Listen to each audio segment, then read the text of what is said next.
Boa noite, pessoal. Esse Desaforo de São Paulo, excepcionalmente, é gravado, vai ao ar, você está vendo ele agora, terça-feira, dia 13 de dezembro, às 20 horas. A gente está aqui, sou o Albuquerque, editor da Autonomia Literária, estou aqui com o Juju, meu gato, e com a presença da nossa bancada aqui, sempre atenta, Rose Martins, pesquisadora sobre Rússia, Alexandre Vassilenskas, psicólogo, militante da saúde pública, da saúde mental, militante comunista. E a gente tem a honra imensa de receber aqui o Pepe Escobar, que dispensa maiores apresentações.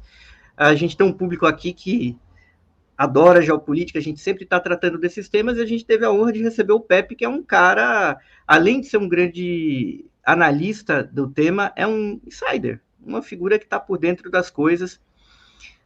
Pepe, obrigado por aceitar o nosso convite nesse Obrigado desaforo a 30 vocês. na autonomia. E como é que você surgiu como um analista e um jornalista de geopolítica? E como é que você se vê nesse papel? Oh, quantas horas eu tenho? 5? Bom, vou tentar resumir ao máximo. Eu comecei em jornalismo no Brasil naqueles jornais horrorosos, né? Folha de São Paulo e Estado de São Paulo. Então, eu tive o desprazer de conhecer as elites dominantes no jornalismo brasileiro. Aquelas duas famílias tóxicas, né? Vocês conhecem melhor que eu. Mas, na época, eu era crítico de música, analista de pós-modernismo, crítico cultural, resenhista de livros, fazia festivais de cinema, etc. e tal, que é a maneira que eu achei de, ok, eu não posso começar a falar sobre relações internacionais a partir de agora. Primeiro, não tem público, e segundo, que eu não tenho a experiência necessária. Eu já tinha vivido nos Estados Unidos e na Europa, mas me faltava a Ásia, justamente. Então, isso rolou durante os anos 80. Nos anos 90, eu fiz uma viagem que foi uma experiência mística, na verdade. Eu fiz um backpacking de Bali a Moscou. Mas o principal foi a era onde isso aconteceu.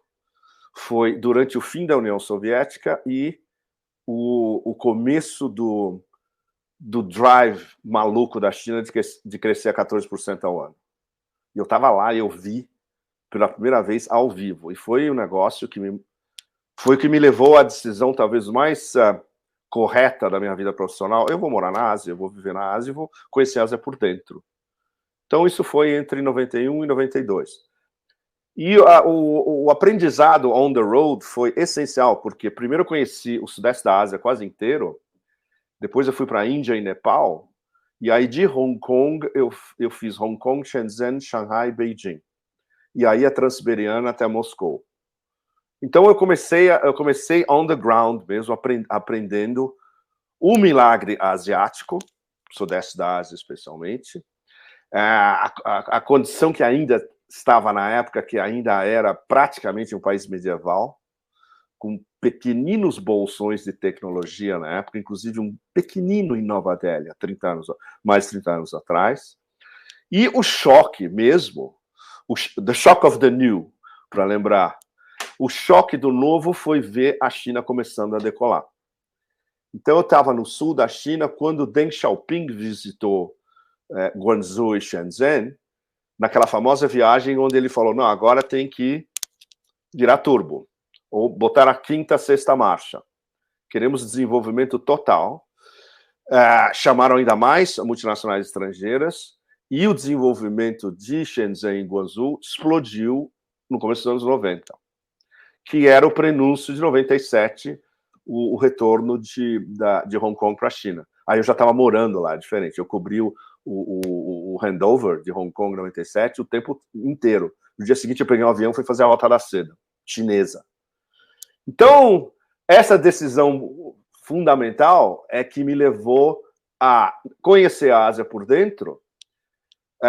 Uma série de reportagens entre 93, 4, 5, 6, e a partir de 97 eu falei, não, agora eu vou começar a entrar no pesado, vou fazer análise política da Ásia, porque agora eu já conheço o suficiente.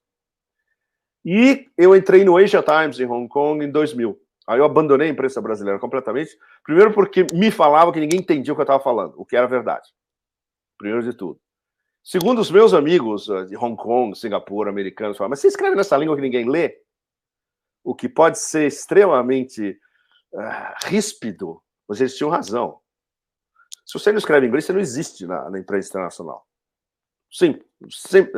Simples. E não é a língua, é o sistema operativo. Por exemplo, os singaporeanos que falam Singlish, que é uma mistura de singaporeano em singaporeano, desculpe, chinês ou hindi ou malay misturado com inglês, eles usam inglês como sistema operativo. E como a cidade em si é um entreposto comercial e um sistema operativo, isso funciona. Isso não significa que a ideologia está entranhada no subconsciente deles. Não. Você usa como uma ferramenta. É como se fosse um software, né? E aí, a partir dos anos 2000, quando eu entrei no Asia Times, aí o negócio pegou pesado, porque o estouro do Asia Times foi em 2001. E foi durante a guerra, o 11 de setembro e a guerra contra o terror. E nós já estávamos lá antes que tudo acontecesse. O nosso correspondente em Karachi já estava cobrindo movimentações da Al-Qaeda no Paquistão e entre o Paquistão e o Afeganistão. E eu, no verão de 2001, eu estava entre o Paquistão, as zonas tribais, o Tajiquistão, e aí eu fui de helicóptero até o Vale do Panjir para entrevistar o Massoud, no Vale do Panjir. 3 semanas antes do 11 de setembro.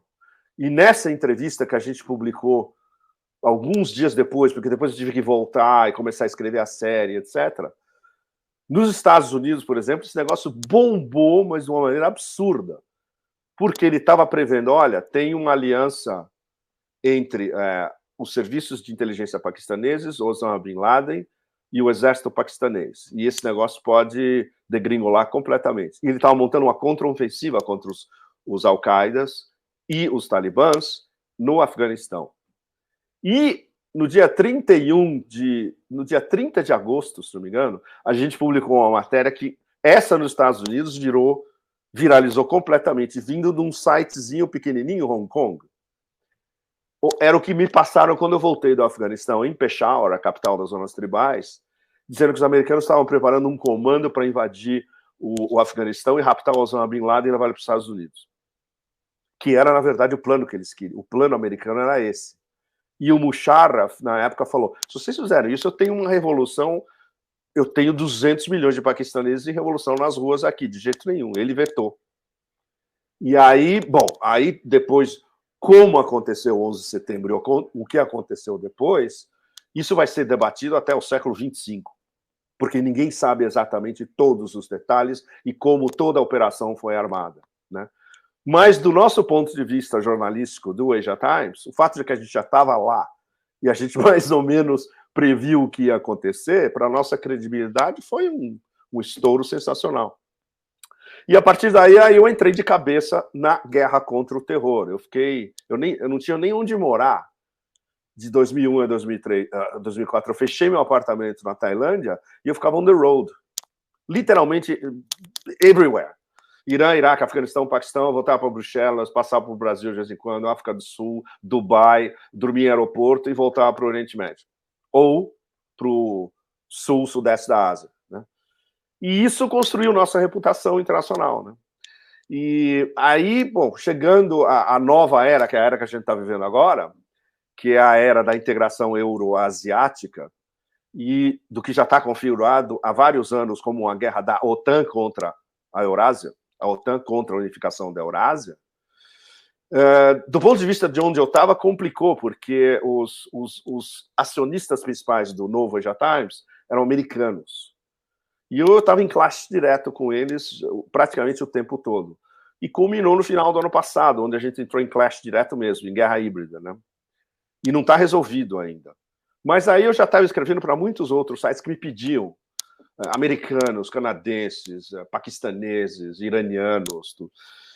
Então, essa é a minha trajetória concisa. Acho que eu consegui explicar talvez em 10 minutos ao máximo. É uma longa história, mas dá uma ideia para vocês de como ainda era possível você dar esses pulos e ter essa liberdade, essa flexibilidade, numa época onde o jornalismo ainda era uma profissão relativamente flexível.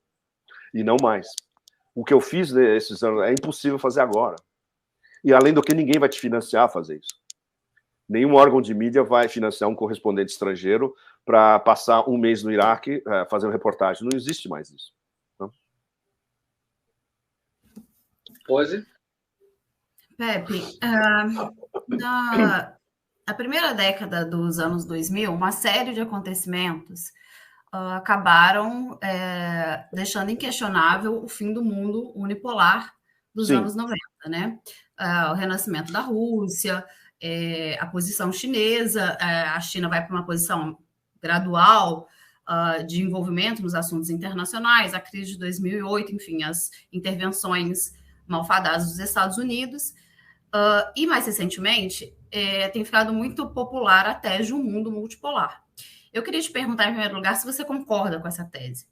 E, em segundo lugar, se você concorda, caso você concorde, em segundo lugar, quais seriam esses multipolos?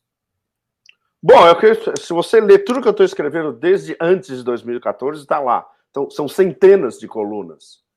E eu tenho construído as minhas colunas mais ou menos em sequência. Elas são todas interligadas. Se você lê as colunas em ordem cronológica, a narrativa principal é de como a multipolaridade está se instalando antes mesmo do Maidan em 2014 em Kiev. Começou principalmente, digamos, a quinta marcha nessa história toda foi o lançamento das Rotas da Seda em 2013. Primeiro em Astana, no Cazaquistão, e depois em Jakarta, a Rota da Seda Marítima, na Indonésia. E era uma ideia que foi primeiro organizada pelo Ministério do Comércio chinês, até ser elaborada pelos think tanks e chegar na mesa do Xi mais ou menos escrita e pronta, e aí ele deu os seus retoques finais pessoais, que é a sua paixão, se ele mesmo, pelas rotas da seda ancestrais, especialmente durante a dinastia Tang. Mas a ideia original não foi dos chineses, a ideia original foi dos russos. E os russos já estavam pensando em integração euroasiática no fim dos anos 2000. Quando você volta ao discurso do Putin em 2007 em Munique, aquele famoso discurso que foi completamente ignorado pelas elites europeias, ele já falava de Lisboa-Vladivostok, uma área de livre comércio e uma área... Ele não falava no termo conectividade, mas implícito era uma área de livre comércio e de estabilidade de Lisboa a Vladivostok, com a Rússia integrada à Europa e a Eurásia trabalhando junto com a Europa. Evidentemente, os masters, os americanos, ignoraram completamente e obrigaram os vassalos europeus também a ignorar sistematicamente uma proposição direta feita em Munique com o suprassumo da elite militar e política europeia assistindo o discurso. Os chineses, obviamente, com aquela sua sabedoria plurimilenar, observaram aquilo e se a gente fizer? Nós vamos fazer, em vez de Vladivostok-Lisboa, nós vamos fazer Xangai a Madrid, que é um dos corredores justamente das novas rotas da seda. Então, eles ficaram pesquisando como elaborar o Belt and Road, eu prefiro chamar de novas rotas da seda, anos. Em 2013, já estava organizado, inclusive, com os diferentes corredores de conectividade, pela Sibéria, pelo Cazaquistão, pela Ásia Central, a Rota da Seda Marítima. E a visão a longo prazo do Xi, especialmente assim, logo depois que ele chegou ao poder, ele chegou ao poder em 2012, no ano seguinte ele já estava com o plano pronto. E as novas rotas da seda não são apenas um plano de conectividade, é o conceito principal de política externa chinesa pelas próximas décadas, e talvez até o final do milênio. Ele não tem meio e fim. Ele é um processo que vai acoplando novos partners, novas formas de investimento. Cada projeto pode ser rediscutido, que é o que já fizeram isso com a Malásia, já fizeram isso com a Tailândia, com o Sri Lanka. E eles continuam rediscutindo vários projetos. E os novos, a partir do ano que vem, como foi anunciado pelo Xi o mês passado, vai ter o Fórum do Belt and Road, das rotas da seda em Pequim o ano que vem de novo, pós-pandemia, onde vai todo mundo, vão os 130 e poucos parceiros, mais organizações internacionais, e vai ter uma série de novos projetos. Quando você lê o projeto inicial, ele é completamente aberto, ele permite todo tipo de interação, interpolação, reavaliação. E agora, o mais extraordinário é que ele está se mesclando com outras visões, onde a China é participante, ou onde a China é um dos atores, que é a Organização de Cooperação de Xangai, que está de um organismo de combate antiterrorismo, está virando um organismo de cooperação econômica também. Os BRICS Plus, onde, como o Lavrov disse também o mês passado, tem uma fila que está cada vez mais gigantesca, todo mundo querendo entrar no BRICS Plus, e a cúpula que teve, a cúpula China-Arábia, que teve essa sexta-feira em Riad, foi um negócio extraordinário, que não só a Arábia Saudita reconfirmou que quer entrar nos BRICS Plus, como vai vir o trenzinho do GCC, do Gulf Cooperation Council, atrás, todo mundo. Ou seja, o mundo árabe do Golfo Pérsico inteiro quer entrar no BRICS Plus. O Irã vai entrar no BRICS Plus também, o que é uma maneira de amainar as tensões absurdas que sempre existiram e vão existir entre os sauditas e os iranianos, mas dentro de uma organização plurinacional e interessada em desenvolvimento econômico para todo mundo, como os BRICS Plus. Tem o conceito russo, que é o Greater Eurasian Partnership, a grande parceria euroasiática. Tudo isso está se mesclando. E a União Econômica Euroasiática, que teve também uma cúpula deles no final da semana passada, onde estão discutindo, isso já há meses. O Sergei Glaziev, que é o ministro de macroeconomia da União Econômica Euroasiática, ele está desenhando a nova moeda que vai passar ao largo do dólar, baseada em commodities, talvez em ouro, ou talvez em ouro e commodities. Quem é praticamente o único analista internacional, economista, que estuda isso em detalhes? O Michael Hudson, que é uma das razões onde eu estou conversando com o Michael o tempo todo, e eu faço uma pergunta para ele, ele acorda de manhã em Nova York e me manda um ensaio, praticamente, respondendo a pergunta. Ele é o único que está no Ocidente que entendeu a amplitude desse processo. E outros paralelamente, mas o único que tem uma respeitabilidade global e que está estudando o fenômeno por dentro, e pode ser que ele termine virando mesmo um assessor, e ele se dá muito bem com o Glaziev, ele entende o que o Glaziev quer fazer, ele sabe das dificuldades, os seus últimos ensaios ele explica as enormes dificuldades que isso vai ter, se chocando com o sistema Bretton Woods, porque o que os americanos querem fazer é um Bretton Woods 3, ou seja, perpetuar o sistema deles com um ligeiro tweaking, como diz em português, uma arrumação por alto. Não é isso que Rússia, China, Irã, Paquistão, Índia, Turquia querem. Não, eles querem um novo sistema. E no caso da Turquia, a Turquia, que está sempre entre OTAN e Eurásia, mais cedo ou mais tarde, por exemplo, o Erdogan reeleito o ano que vem na Turquia, a deriva em direção à Eurásia da política externa turca vai ser ainda mais pronunciada. No momento, ele sabe que ele não pode antagonizar o Império frontalmente. Ele extrai concessões, que, como ele é um negociador exímio, ele consegue o tempo todo. Bom, isso é o resumo ao máximo para vocês também em 10 minutos. Você falou de todas essas iniciativas e elas têm um caráter multilateral. A minha dúvida, assim, é o seguinte, quando eu pergunto quais seriam esses multipolos, porque me parece que, apesar de ser iniciativas multilaterais, elas se conformam como um único outro polo. Então, não necessariamente, Rose, não necessariamente. Eu queria ouvir a sua opinião sobre isso. Quais são esses polos independentes para além da Rússia e da China? Né? É possível enxergar a Rússia e a China como polos independentes de poder? Pois é, isso é uma discussão que está tendo dentro das próprias elites. E, por exemplo, a discussão dentro da elite russa. Ok, se nós vamos constituir um polo independente junto com a China, nós vamos ter um papel subalterno? Eles jamais vão engolir algo, especialmente porque é uma potência nuclear e hipersônica. Não. E os chineses discutindo, será que vale?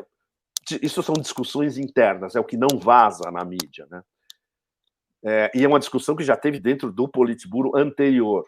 O Politburo anterior tinha clashes. Esse Politburo novo são todos xiistas, digamos. Todos eles são adeptos e partners do Xi Jinping. O Politburo anterior, não. Tinha clashes pesados dentro. E eles falavam, não, para que a gente precisa da Rússia a não ser riquezas naturais, a não ser commodities? Então tem essa discussão. Mas a discussão mais ampla entre o Conselho de Segurança Nacional, o russo e chinês, por exemplo, entre o Patrushev em Moscou e o Yang Jiechi em Beijing, é muito mais ampla, que é essa que cai na mesa do Putin e do Xi. Fala, não, a gente precisa de uma parceria estratégica e de nós estarmos à frente da construção do mundo multipolar, porque nós dois juntos, complementares, o sistema OTAN e o Império ficam completamente desarmados. E eles são incapazes de organizar uma guerra em dois fronts ao mesmo tempo contra a Rússia e a China. E a análise deles está correta, porque mesmo agora que a gente está na fase embrionária da formação do mundo multipolar, as elites americanas, para não falar das europeias, são coelhos pegos no meio da estrada. Eles não têm a menor ideia da amplitude da organização do mundo multipolar e o que isso vai significar para eles no futuro.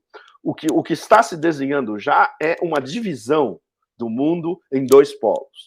O polo império coordenando e dominando, basicamente, o sistema do otanistão, como eu chamo, onde tem alguns um pouquinho mais fortes, a maioria é um bando de chihuahuas latindo, como a Polônia e aqueles bálticos, e a França e a Alemanha estão discutindo, ok, qual vai ser o nosso papel no meio dessa história? A gente vai se condenar a ser desindustrializado pelos americanos, comprar LNG, gás liquefeito, 5, 6, 7, 8 vezes mais alto do que a gente comprava por pipeline da Rússia, e nós vamos aceitar tudo isso? Então, as contradições internas, tanto da União Europeia e da OTAN, já estão aflorando. Por isso a gente vê essa paralisia e essa retórica ainda de guerra das elites europeias, que é uma demonstração de impotência absoluta. E o império é complicado, porque aí entra a polarização interna do império, a polarização dentro de Washington e a polarização entre as elites dominantes, entre as elites financeiras invisíveis da costa leste, as visíveis, que é o mercado financeiro internacional, exemplo, BlackRock, Vanguard, State Street, Bank of America, JP Morgan, todos esses caras que controlam, entreligados, quase todas as maiores companhias do mundo, e a briga interna entre os neocons tradicionais, aqueles da guerra contra o terror, de vamos invadir o Iraque, ser a nova OPEP, etc., e o que a gente chama de neoliberal cons, os neocons neoliberais, que é a turminha Blinken-Sullivan, que está na administração do leitor de teleprompters. Então, você vê uma série de contradições internas explodindo dentro do Ocidente, e o bloco Rússia-China observa tudo isso e fala, ótimo, é exatamente isso que a gente quer. A gente quer desestabilizá-los por dentro primeiro. Por fora, a gente já tem um master plan, mas vai demorar muito. Por exemplo, você estabelecer, uma coisa que o Michael está sempre reiterando em detalhes, você estabelecer uma nova moeda baseada em commodities em ouro, passando ao largo do dólar, e você convencer um número suficiente, uma massa crítica de países a adotá-la, ainda que pudesse adotar os dois sistemas, comerciar em dólar e nesta nova moeda, isso é um processo que vai demorar anos, se não décadas. Eles estão perfeitamente conscientes disso. Mas é a velha história, o trem já saiu da estação. Entende? E o fato de que os líderes estão bem posicionados e os outros partners da Eurásia sabem perfeitamente que a liderança institucional, política e militar é russa e chinesa. E econômica é russa e chinesa. Os partners que estão se acoplando têm tantos benefícios a ganhar dessa história. Por exemplo, o Irã, depois de 40 anos de sanções americanas em cima, não se dobrou, e agora eles têm uma parceria estratégica com a Rússia, com a China e com a Índia ao mesmo tempo. Ou seja, o Irã já é a quarta força dos BRICS, sem nem ter entrado nos BRICS, em termos de unificação euroasiática. A Índia e o Paquistão, dentro dessas organizações, eles têm como, pelo menos, aplanar um pouco as diferenças históricas, culturais e religiosas que eles têm. A Turquia, como a gente já comentou, está derivando aos poucos, porque viu que o futuro não é a Turquia ser um ator de segunda categoria, ainda que fosse admitido pela União Europeia, e um ator da OTAN que eles usam quando eles precisam, eles, o Império, ou ser um protagonista de primeira linha dentro dos principais países de integração euroasiática. Então, na sua concepção, esse mundo multipolar está sendo forjado. A gente estaria vivendo algo que o Arrigo falou? Desculpe. É a gripe que eu peguei na praia. Algo parecido com o que a Arrigo falou, de um caos sistêmico, e a próxima ordem que vai nascer é uma ordem multipolar? Eu adorava o Arrigo. Nossa, como eu gostava do Arrigo. Eu já contei essa história. Nós fizemos uma entrevista com o Arrigo no Canadá, no ano da eleição do Obama, no começo do ano. E os idiotas do estúdio onde a gente gravou perderam os tapes, acredita? A gente falou 4 horas com o Arrigo. Nossa, mas foi um negócio absolutamente brilhante. E depois eu tentei lembrar alguma coisa, pelo menos, para usar num artigo. Mas a gente perdeu o X da questão. Ele desenvolveu todo o raciocínio que ele desenvolve nos livros, mas ao vivo. E sabe, de uma maneira... Ele se expressava muito bem, ele falava excelente em inglês e com um enorme swing também. Sensacional. E o caos sistêmico, sem dúvida. Mas caos sistêmico é o que o Império tenta montar o tempo todo. É um império do caos, que eu usei como título de um dos meus livros, que eu tomei emprestado de um livro do Alain Jox, cientista político francês, que escreveu um livro em 2002 que se chamava L'Empire du Chaos. O Alain foi um dos primeiros a conceptualizar o que era esse caos e como eles provocavam o caos. Como eu escrevi o meu muito depois, eu pude usar as experiências das guerras que eles provocaram, o que a gente chama de Forever Wars, as guerras eternas. Afeganistão, Iraque, Líbia, Síria, guerra por procuração. E agora que eles estão envolvidos numa guerra de procuração monstro, que está levando a algo que é além de anátema para as elites ocidentais como um todo. A humilhação da OTAN em tempo real na Ucrânia, que é o que está acontecendo. Agora, todo mundo que tem um cérebro com mais de 50 de QI sabe que a guerra não é Kiev contra Moscou. A guerra é a OTAN contra a Rússia. E a OTAN está jogando tudo. Todas as armas que eles têm e não têm mais, porque não tem mais nos depósitos, todos os mercenários possíveis e imaginários, poloneses, britânicos, etc., ou outros convocados de outros países, jogando tudo, controlando todas as decisões do exército ucraniano, que foi dizimado, os generais e os principais comandantes de brigadas dos exércitos ucranianos, eles foram dizimados, não existe mais, não tem mais ucraniano. Quem manda é um general, um coronel, um capitão da OTAN. E isso está acontecendo em tempo real, e não tem como disfarçar mais. Então, diga, você quer fazer uma pergunta? Não, já que você começou o tema da operação militar Ucrânia, assim, todo mundo imaginava no início, já que falou Geórgia, Síria, que ia ser uma espécie de blitzkrieg militar rápida, e não aconteceu. Assim, né? E não aconteceu, sim. Foi uma blitzkrieg no sentido de que eles conseguiram destruir marinha e aeronáutica na Ucrânia muito rapidamente, cercaram Kiev, mas visivelmente aconteceram alguns erros militares e de inteligência. Alexandre, de inteligência, que isso é super grave. Ao mesmo tempo, só para terminar aí, eu passo para vocês. Ao mesmo tempo, a parte econômica da guerra foi muito bem planejada. Assim. Sim. Foi a primeira vez que o mundo ocidental tenta fazer o que eles fazem com o Irã, com Cuba e com a Coreia do Norte, e não só não deu certo, como voltou com um bumerangue. Assim, né? Sim. Isso articulado Rússia e China. A partir disso, qual a sua ideia desse momento econômico de periferização da Europa por conta da guerra? Quais são os próximos cenários militares na Ucrânia? E o que vai surgir disso? Assim? Alexandre, Eu reajo como o meu amigo Andrei Martchanov. A gente não pode fazer bola de cristal em relação ao que vai acontecer no terreno, militarmente. Primeiro porque o único que sabe os únicos que sabem o que vai acontecer daqui para frente são Putin, no Conselho de Segurança, talvez só o Patrushev e não os outros, e o general Armageddon, o Surovkin. Fora esses três, ninguém sabe quais são os próximos pontos nodais e até onde vão os diferentes ataques russos.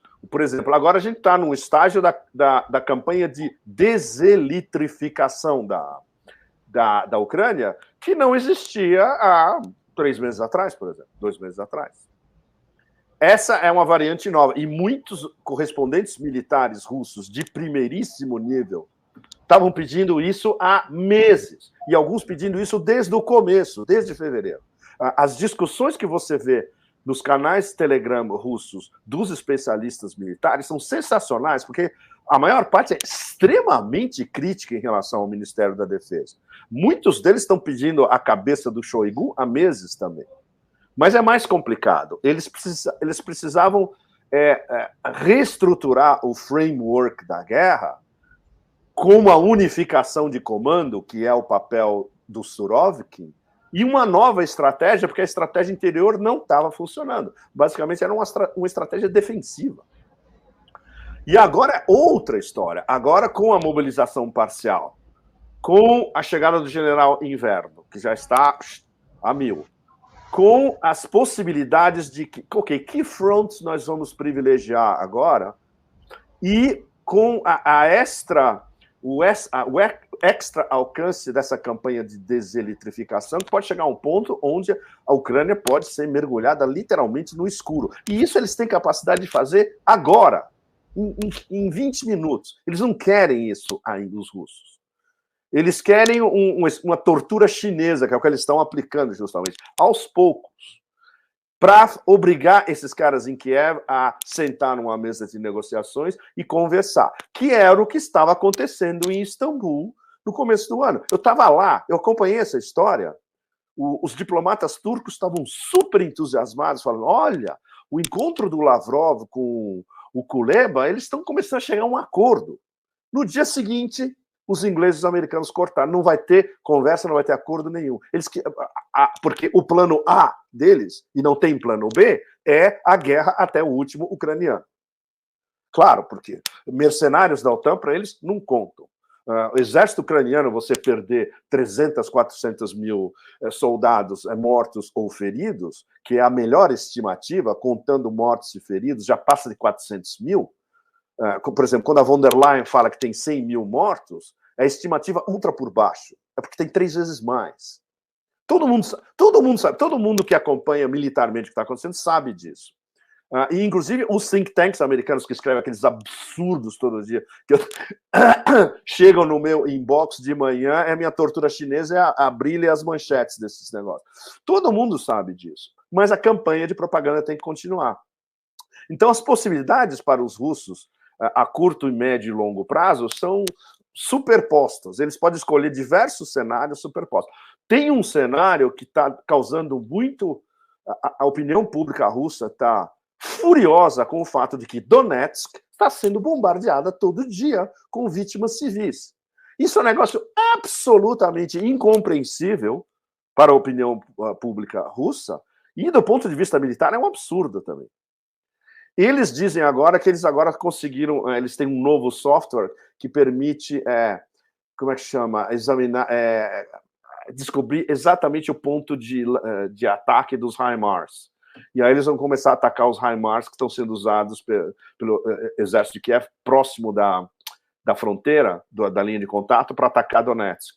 Pode ser que isso mude nas próximas semanas.